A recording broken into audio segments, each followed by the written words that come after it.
Hey y'all, what's up? It's your girl Kaylo, back at it again with another plan with me. This week I decided to do something a little bit different. One, because I originally attempted to make this a talk through video, but then I decided that I was too out of breath the entire time and it sounded like I was very out of shape, and even though I am, I don't need to expose myself like that. So here you'll see that I didn't speed up the video at all, which is one, gonna be annoying for you, but also I got a lot of questions on Instagram, so I needed extra time. I don't know what to say, and I probably still won't even get to all the questions, but it is what it is.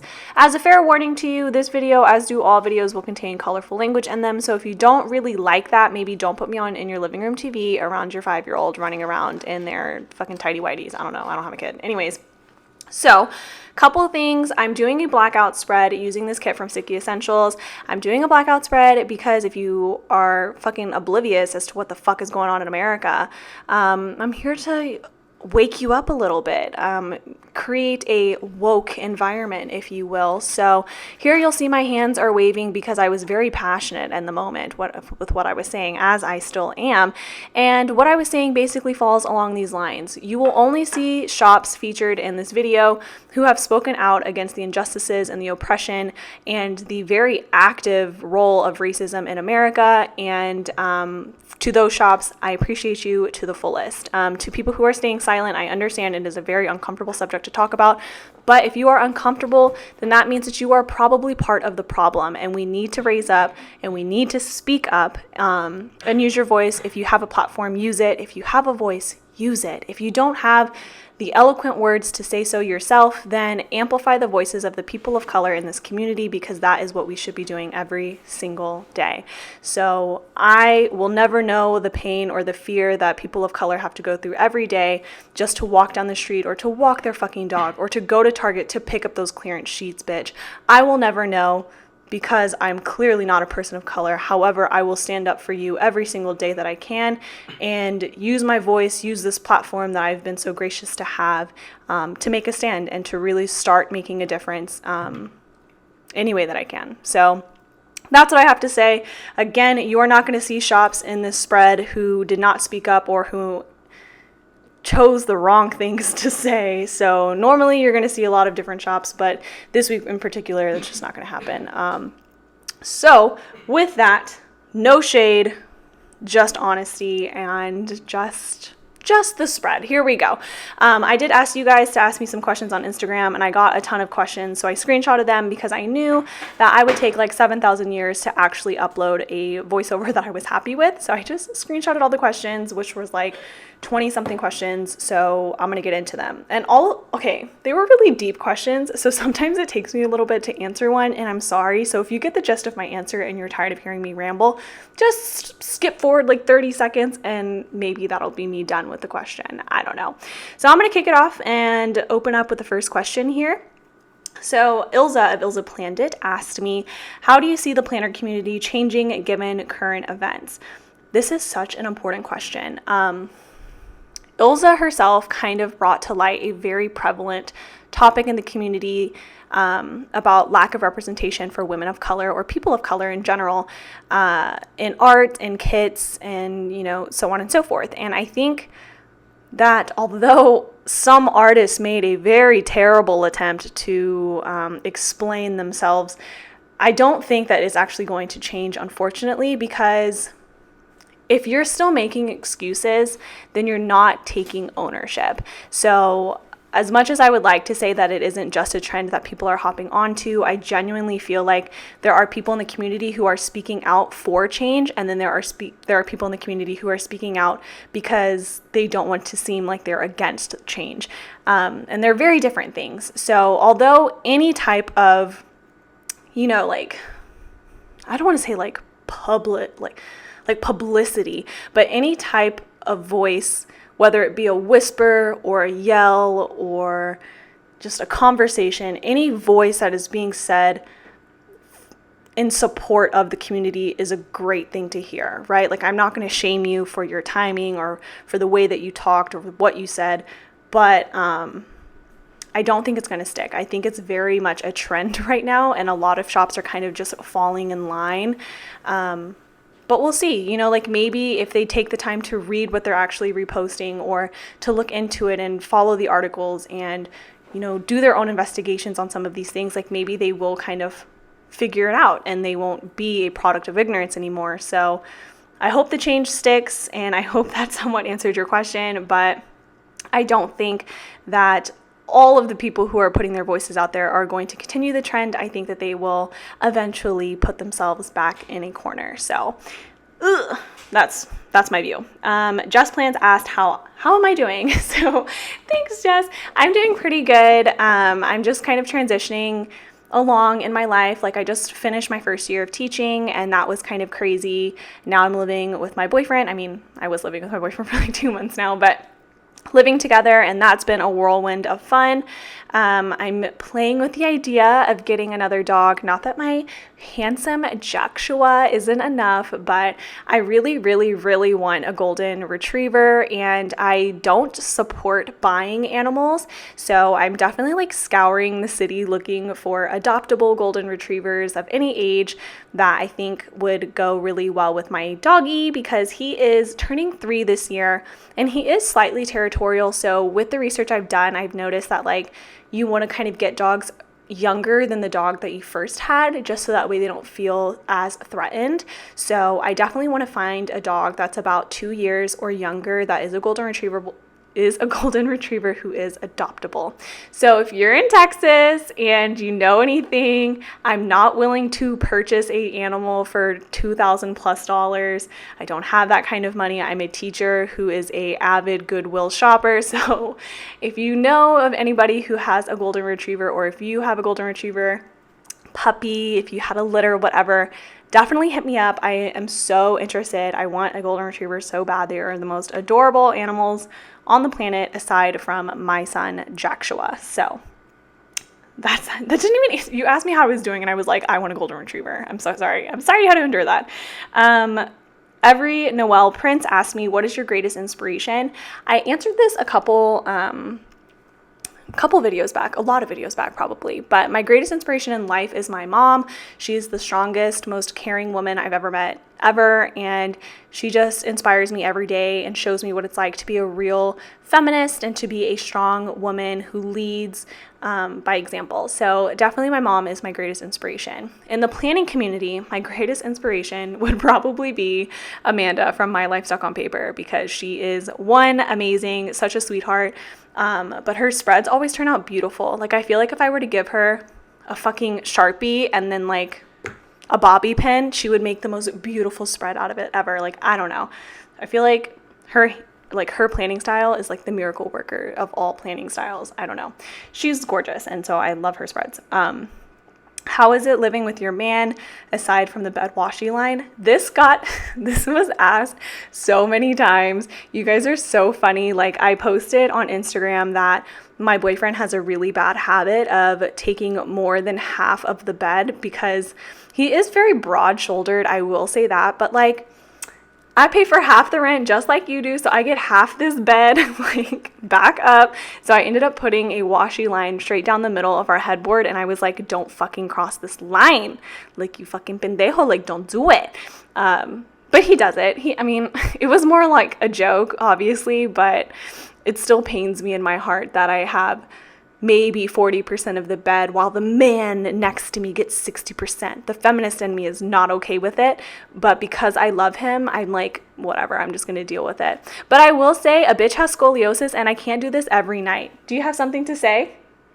No, he's not, but he's holding up a fist in resistance to me as I explain that to everybody. It is what it is. But the only man that I will ever give up my half of the bed for is my man Joshua, which is my dog. And he deserves it because he's literally king of the world. So why wouldn't he be king of the bed, right? But thank you for asking. Eventually I will get him in check, but today is not the day. And I don't know. We'll have to play it by ear. If you're not going to say anything, then don't be up on my grill when I'm recording a voiceover. Don't give me a wet willy, weirdo. Oh my God, our relationship is falling apart. We're reaching a whole new level of fucking quarantine. Somebody help me. Sugar Pop Fizz asked, how has it been living with your boyfriend? It's been good. It's been good. Aside from the small things, it's been good. Small things being he doesn't turn off lights, or he'll turn on a light if he knows he's going to go into the room like 20 minutes later. Like he'll leave it on because he knows in 20 minutes he's going to want to go in that room. Isn't that weird? Is that weird? I know. Also, I don't know what he does when he makes oatmeal in the microwave, but it always explodes. And I don't want to tell him how to do it because I don't even like oatmeal and I've never made it up until we started living together. But something's definitely gone awry and I don't know what it is. But anyways, it's been great. Jana asked me if I was a pair of shoes, what kind would I be? I would definitely be some Heelys. And if you guys don't know what Heelys are, they are shoes that are typically marketed to children. It's probably their number one consumer are children. But they have they're shoes with wheels on the bottom, like on the heel, specifically, hence Heelys. So I would definitely be a Heely, and I actually got asked this in a job interview for a shoe company, so it was an appropriate question. And they were like, so why would you be a Heely? And I was like, great question, Steve. I would be a Heely because I just roll with it. And he could not stop laughing, and I was like, I'm just pulling this out of my ass. Like, I hope that was an okay answer. But I knew that like when you get asked weird questions like that, they're more along the lines of like icebreakers / personality questions. So still to this day, I will stand with my answer. I would be a Heely because I just roll with it. So thanks, Jana. Mama Panda asked me, what do you look for in a new shop? And I get asked this quite a bit, and I kind of wanted to start a like planning 101 series, I guess, like for people who are new to the community. If you so happen to stumble upon my channel, first of all, I'm sorry that I'm your first impression of the community. I swear everybody's a lot nicer than me, and they're less petty, and they're probably like way more family friendly. So if you have like strong family values, you're probably going to click out of my channel. But if you're new here, hi. But when I when I go to new shops, I typically look for like 4 main things, which is going to be a fucking sale because I'm poor. I don't believe in paying for anything full price, and that's for anything like non-sticker related. Like I don't know a single person who's like, oh, I prefer to pay full price. Like fuck you. Okay, like we don't do that here. So definitely sales / affordability. I also look to support people in the community who have supported other communities. So like the LGBT community, the Black community, you know, people who are just going through hard times, so like natural disasters and things like that. I will always look to support those shops first. So really great shops, in my opinion, are like Print Pression. Print Pression has done so many different sales for the Black community, for the LGBT community. Keytown, oh my gosh, Keytown. They're awesome. They do sales anytime there's like a natural disaster, and they put the proceeds to a charity, which is like really amazing. But any shops that kind of do those sorts of things, like Letters to Apollo donates to an animal shelter every single month. So shops like that I typically lean to support because they support other people with their proceeds, which I think is really admirable. What else? I also look for customer service. Obviously, if you have a shitty reputation, I'm not going to go to you. It's just the way the world works, because I learned my lesson with Sticker Bloom. They had a shitty reputation. I tried it out anyways, got a shitty experience, not going back. And then I also just look to see if your shop is versatile and unique. So unless you're a character shop, I probably won't shop from you if you only offer like one niche thing. Like if your niche thing is Animal Crossing, because it's really popular right now, I'm probably not going to shop with you because literally anybody under the sun can offer me Animal Crossing things. So I'm going to make my shipping expense go a little bit further, and I look for shops that I can buy kits and icons from, or scripts and icons, or foil and kits, like whatever it is. I try to look for shops that have more than one thing to offer, with the exception of character stickers, because I feel like they're like niche, and I feel like they are versatile because you can get character stickers for different categories. So that's just kind of how I think. But I also like shops that have unique plays on art, or they have a unique ability to write really well. I don't know another way to say it. Like if your handwriting's nicer than mine, I'm interested, basically. So those are like the main things that I look for. And I find shops through Instagram. Like I look at what people tag. Like if I like a sticker in somebody's spread, I'll just look to see who it is, if they're tagged, and then I'll kind of go through their Instagram. So that's how I find new shops and what I look for when I'm picking like where I'm going to spend my hard dollars. So thanks for asking. Strawberries and Sunshine asked me, how did you start to gain your following on Instagram? So on Instagram, for me, it's been really hard to gain followers because I am so inconsistent, but I feel like on YouTube, it's okay that I'm a little inconsistent because there are so many other people that will fill in the spots. Not that there aren't people on Instagram, but like, I don't know. I feel like it's okay to be a little inconsistent on YouTube because there's so much that goes into it. But with Instagram, if you don't post, you're never going to end up on anyone's Explore page. You're probably not going to be mentioned very often. And like shops won't repost or tag you. So I don't post that often. I'm like literally the worst Instagrammer on the planet. So I don't really gain a ton of people. But I do think being on PR teams has really helped me like expand my quote unquote audience. So I guess that would be what I would say is like just joining PR teams, because I know definitely like Saucy Sticker Co. has really helped me. And they, like when I first joined Saucy Sticker Co.'s PR team, I think I had like maybe 400, 300 followers on Instagram. And then after my first term, I was at like 700 followers. And I mean, I was on YouTube at that time too. But I think PR teams definitely help. So making friends in the community too, to do like collab spreads with, or like Amy Ray of Amy Ray Plans, she does like Follow Fridays, and I want to say like I always kind of gained a couple followers from like whenever she did her Follow Fridays, or whenever people mention you in their stories.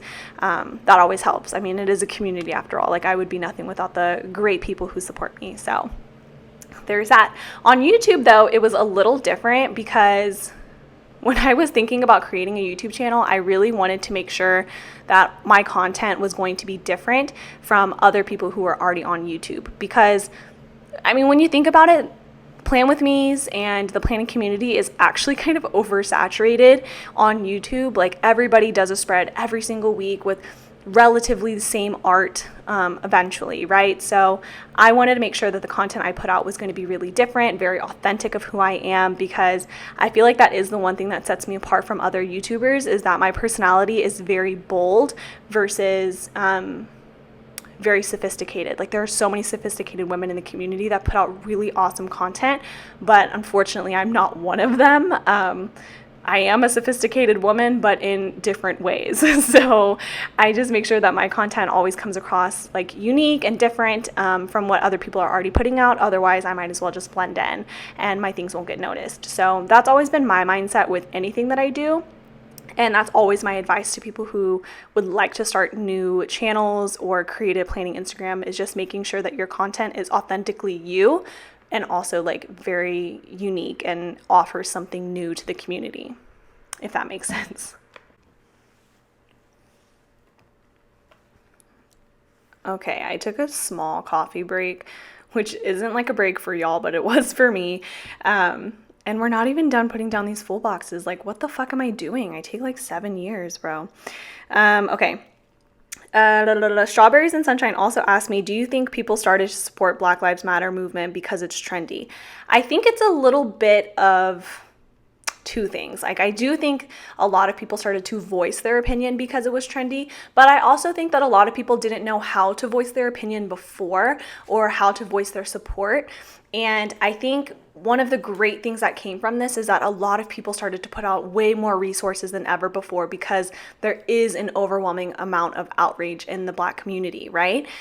Which is rightfully so. But I think that because there are so many different resources being presented to them right now, that a lot of people have been able to self-educate over the weekend, take the time to really understand the situation, and now they're being vocal because they actually understand, versus being vocal about something that they're not fully educated on. And I completely understand that, because I mean, if you would have talked to me a couple years ago about Black Lives Matter, I was that bitch that was like, no, all lives matter, before I knew what Black Lives Matter stood for, before I knew the oppression and the fear that people of color go through every single day.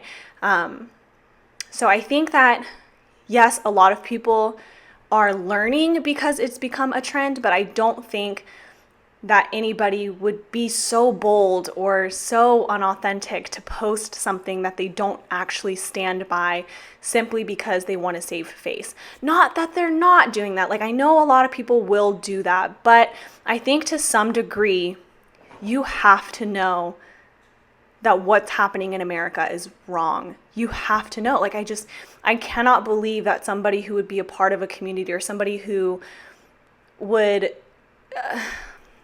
I don't even know how to say it, because it just literally blows my fucking mind that racism is alive and well in the United States in 2020, and people are choosing to turn their eye. And it just, I can't actually believe that people today would make the bold decision to keep racism alive and to stay ignorant.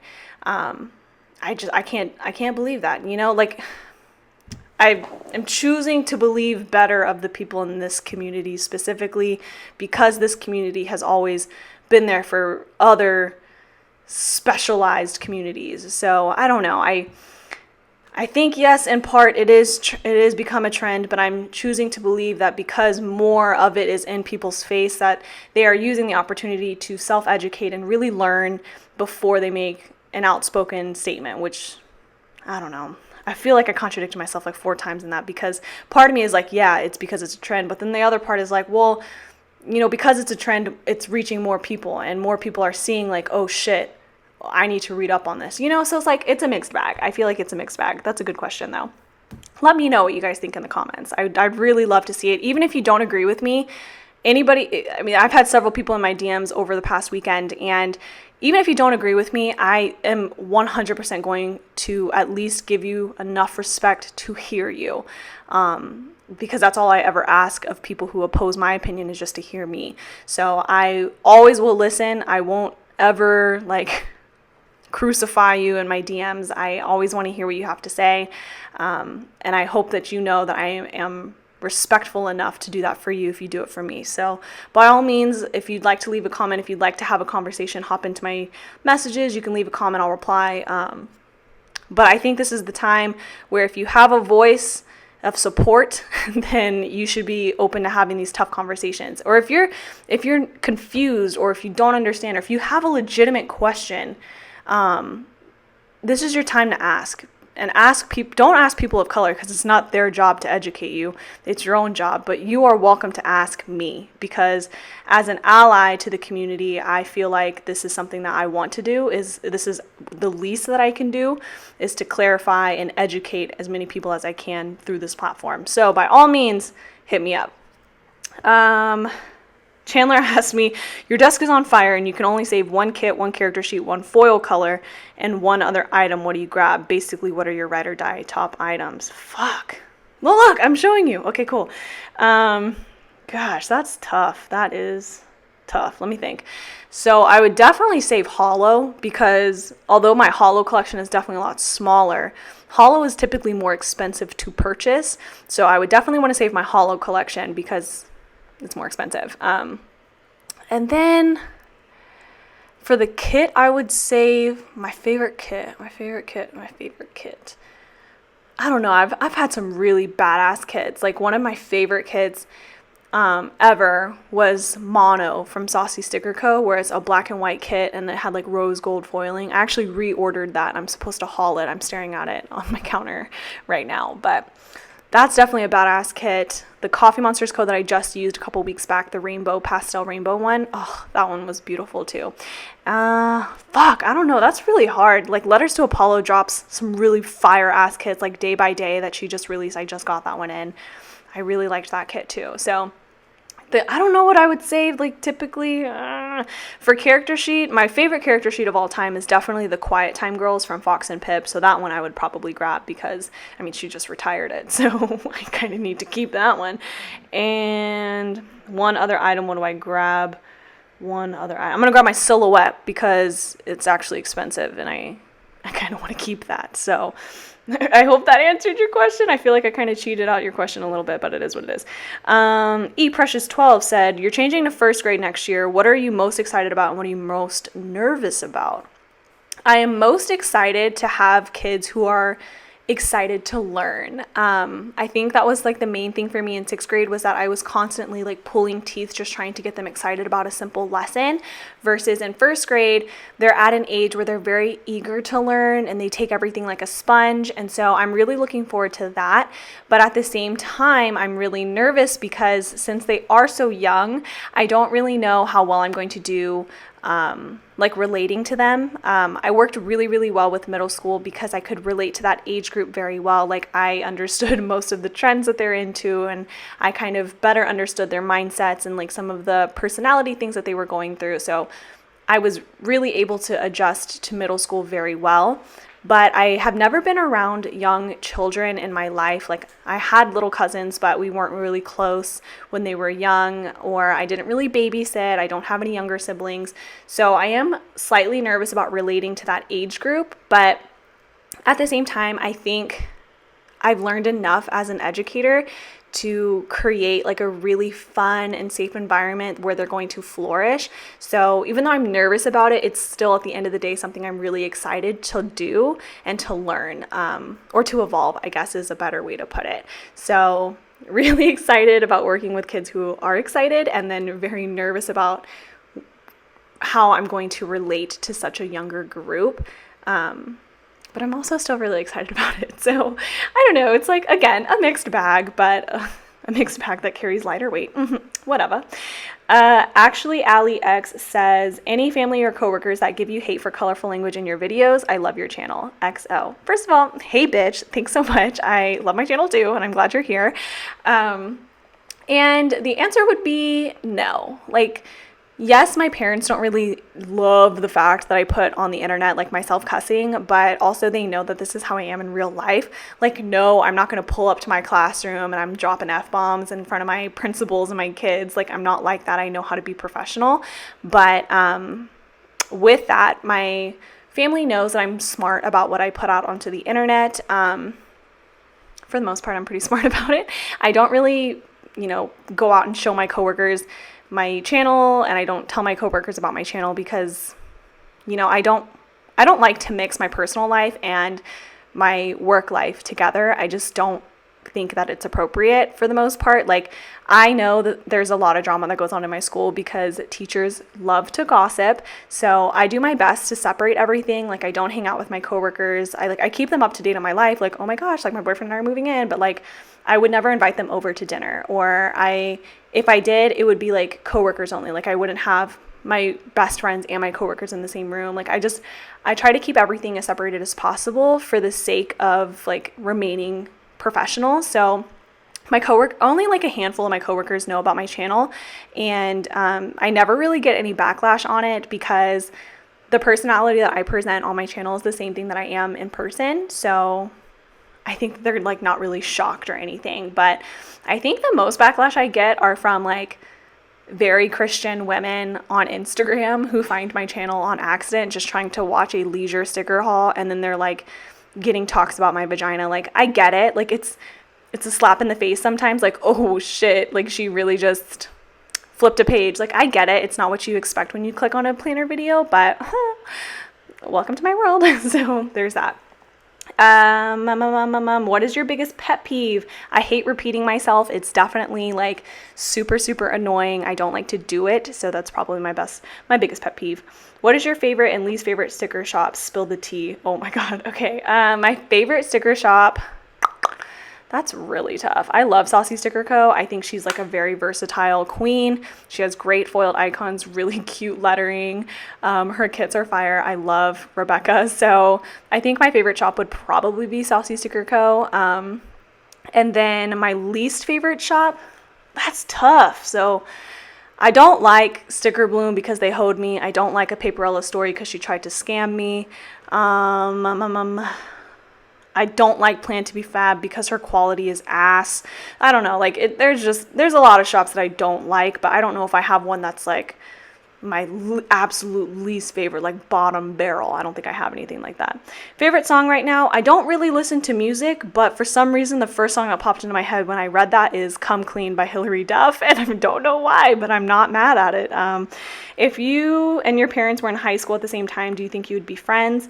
Probably. Yeah, probably. I feel like we have great personalities, and I do feel like my parents and I are really great friends right now. So yeah, I think so. Actually, I don't know. In high school, I was a bitch. So I don't know if my parents would want to be friends with me, but I would definitely want to be friends with my parents. They're cool. Let's talk about your switch to first grade. I'm a first grade teacher, so I'm interested in that. Kind of already did that. But I'm really excited. I'm very excited to switch it up and go to first. I think I would have stayed in 6th grade if I had a better team, because I really did love my kids in 6th grade. Despite how much shit I talk about them, I loved them. But I'm very excited to go to first. I think it's just going to be such a fun switch up. So Kenna asked me, what's one thing that you wish SPC did or did differently? I wish SPC would have spoke up authentically. That would have been cool. But, I've learned to expect way less from SPC as a whole, just because they're very self-involved, in my opinion. So one thing I wish SPC did was, I don't know, I wish that they had I wish they used their platform so much better. But I mean, that's just going to be a disappointing conversation, so we're going to end it at that. How would you describe a perfect day? My perfect day would be April 25th, because it's not too hot, not too cold, and all I need is a light jacket. What would it look like for you? Well, it would look like a light jacket. That's terrible. Have you always wanted to be a teacher? If you didn't teach, what other career would you be in? I did not always want to be a teacher. That's for damn sure. I originally I've wanted to be so many different things when I was growing up. I wanted to be a fucking pediatrician, and then I realized that I hate science and I suck at it. And then I wanted to be a fucking photographer, and then I realized that I didn't have the patience for editing. And then I wanted to be a pastry chef, but I hated cleaning, and I didn't like the process of waiting for my baked goods to turn out good or bad. So I didn't like that. And then I wanted to be in sports marketing, which I did for a really long time. I worked in sports marketing for, almost 4 years, and it was a great experience, except for the fact that it's so misogynist and it's not a really great place for women to work, especially strong-minded women. So that was definitely a really big disappointment for me at such a pivotal time in my life. But I found teaching on accident. I didn't anticipate working in education, but now I'm choosing to start a whole new path in my life, and I'm really excited about it. So if I wasn't a teacher, what would I choose? I don't want to be a teacher for the rest of my life. I'm kind of doing it because it's just one of the steps that I have to take to get to my end goal, which is to be a middle school guidance counselor. So you do have to be a teacher for, I believe, 4 years, and then you get your certification in counseling, and then you get your master's, and then you get to be a certified counselor. So that is my track right now. I'm slightly off on my timeline because of COVID, but nonetheless, I will get back on it, and hopefully I will reach my goal, before my 30s. So that's definitely my ultimate timeline, that I'm looking forward to. And then what is your favorite non-planner shops for clothes, makeup, accessories? I don't wear a ton of makeup, but I am starting to get into it. So I have a Morphe palette, and I love what Jeffree Star has done lately. I feel there's a lot of controversy that surrounds Jeffree Star because he did have several incidences where he was very racist, and I'm not going to erase those from my memory, but I do think that he has made several actions to kind of rebuke that, and just to really show that he has changed. And so I personally love what Jeffree Star does. He is there for people in times of needs, during crises, and just to be a really strong ally for everybody who supports him. He realizes he needs to support them right back. So I think that's very powerful. But for clothes, I really only shop for clothes now for school, and I love to be that teacher who just shows up in the cutest outfit. So I always shop at Ann Taylor and Loft and Banana Republic, but I go to their factory stores because, again, I'm poor. So I always go to their outlet/factory stores to save some coin. I love Target for their dollar spot teacher section, so fire. I love Home Goods and Marshalls. I am there every fucking day if I could be. I love Home Goods so much. I don't know what it is, but there's just the ultimate allure that I can get kitchen organization, a new rug, and some fucking furniture and coffee K-cups in the same store. Sign me the fuck up. So I'm really excited about that. But yeah. those were all your questions. Just to quickly walk you through what I did for the week, I'm mainly just marking in like cleaning different areas, like one area in my apartment every day this week, because on Friday I'm having my parents and my brother and his wife come over. Sorry, I had to like think about it in my head. But I have my family coming over to host our first dinner in our new apartment. So yeah, so they're coming over. But that'll be really interesting because it's going to be my mom, my dad, my brother, and his wife. So that's 4, and then myself, and then my boyfriend, obviously. So it's 6 total. And we only have 4 forks. So I don't really know how that's going to work. I'm probably going to have to send a text out like BYOF, bring your own fork, because, you know, we bought a small kitchen set, but it's fine. We have like enough plates, thankfully, because I got some really cute plates at Walmart that went on sale for like 10 cents each, and I was like, scoop. So we have enough plates, we don't have enough bowls, and we don't have enough forks. So don't know. And then also my parents aren't like really adjusted to how like my boyfriend and I live. Like in our apartment, we try to do as many eco-friendly things as possible, like minimal waste living. So we have like reusable napkins instead of paper towels, and then like our toilet paper is made out of bamboo. Our tissues are made out of bamboo because they break down a lot easier, and bamboo can be cultivated like 8 times faster than trees. So I don't really know how they're going to react to all of that, or maybe they won't even notice, honestly, because everybody loves a fancy ass napkin when you go to fucking like Olive Garden. Like, I don't know. So maybe they won't notice. Maybe they'll feel like they're in Olive Garden. Maybe they'll have a good time. So just keep us in mind as we move forward.